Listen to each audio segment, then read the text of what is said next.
میرے نبی تو 2 کھجور پہ روزہ رکھتے تھے۔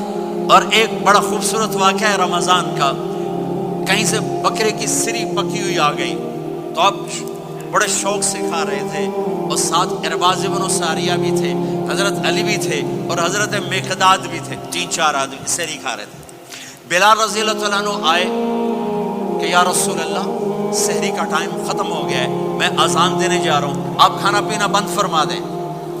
اب میں کہا ٹھیک ہے، وہ باہر چلے گئے، اذان دینے لگے۔ پھر خیال آیا میں دیکھ لوں کہ آپ نے کھانا چھوڑا کہ نہیں چھوڑا۔ واپس آئے تو آپ کھا رہے تھے۔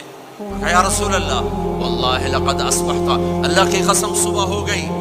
آپ نے ہاتھ پیچھے کر لیا، کہا ارے بلال نہیں ہوئی تھی، نہیں ہوئی تھی، تیرے قسم کھانے پر اللہ نے پہلے نکال دیا اس کو کہ تیری قسم جھوٹی نہ پڑے۔ حضرت علی نے فرمایا اگر بلال قسم نہ اٹھاتے تو جب تک میرے نبی کھاتے رہتے اللہ صبح کو پیچھے ہٹاتے جاتے۔ دیگ پک رہی تھی، ابو عبیدہ رضی اللہ تعالیٰ عنہ بن جراح وہ دیگ پکا رہے تھے، بکرا۔ آپ نے کہا ابو عبید یہ مجھے بکرے کی دستی پکڑانا، اگلے بازو، آپ کو اگلے بازو کا گوشت پسند تھا، گردن کا گوشت پسند تھا، یہ کمر کی پٹھ کا گوشت آپ کو پسند تھا، دودھ پسند تھا، برنی کھجور پسند تھی، عجوا کھجور پسند تھی۔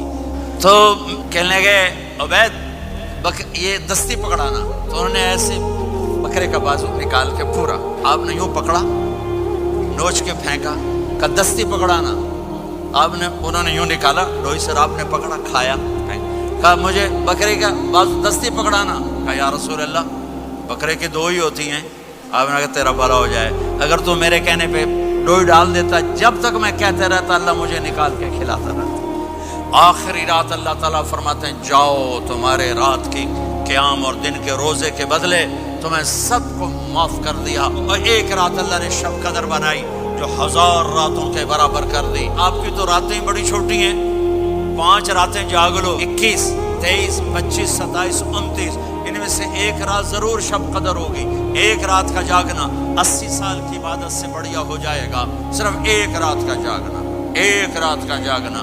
ایک شرط ہے، دل میں بغض نہ ہو، نفرت نہ ہو، حقارت نہ ہو، کسی مسلمان کو حقیر نہ جانو بلکہ کسی انسان کو حقیر نہ جانو، تو آپ کی بندگی اللہ کی بارگاہ میں پہنچ کر آپ کے مقام کو اونچا کر دیں گی۔ تو عبادات میں ایک نماز ہے، پھر ایک روزہ ہے، پھر زکوٰۃ اور حج مالدار لوگوں کا فریضہ ہے، غریبوں کا نہیں ہے، متوسط طبقے کا نہیں ہے۔ 5 نمازوں پہ کتنا وقت لگتا ہے؟ روزے سال کے بعد آتے ہیں، گنجائش ہے، بیمار و بعد میں رکھ لو، مریض و بعد میں رکھ لو، زکوٰۃ سارے سال میں کسی وقت دے دو، حج زندگی میں کب کسی وقت کر لو۔ یہ ایک چھوٹا سا نصاب ہے۔ دوسرا میرے نبی کی زندگی کا پہلو جسے میں ہائی لائٹ کرنا چاہتا ہوں، جو نمایاں ہے، جو روشن ہے، وہ میرے نبی کی زندگی ہے، وہ میرے نبی کے اخلاق ہیں، وہ میرے نبی کا درگزر ہے، میرے نبی کا پیغام محبت ہے۔ میرے نبی نے فرمایا اسلام کا سب سے مضبوط عمل کیا ہے؟ ایو اور الاسلام اوثق۔ صحابہ نے کہا الصلاۃ، نماز۔ آپ نے کہا نہیں۔ جہاد؟ آپ نے کہا نہیں۔ روزہ؟ آپ نے کہا نہیں۔ حج؟ آپ نے کہا نہیں۔ اسلام کا سب سے مضبوط عمل کیا ہے؟ صحابہ نماز، جی نہیں۔ جہاد نہیں، روزہ نہیں، حج نہیں۔ اچھا یا رسول اللہ پھر کیا ہے؟ سنو غور سے، توجہ سے۔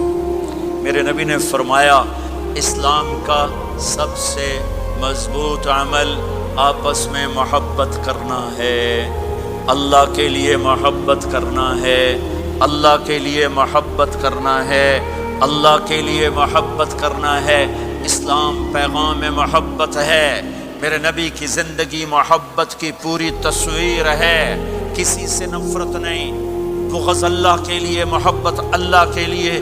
یہ اسلام کا سب سے مضبوط عمل ہے۔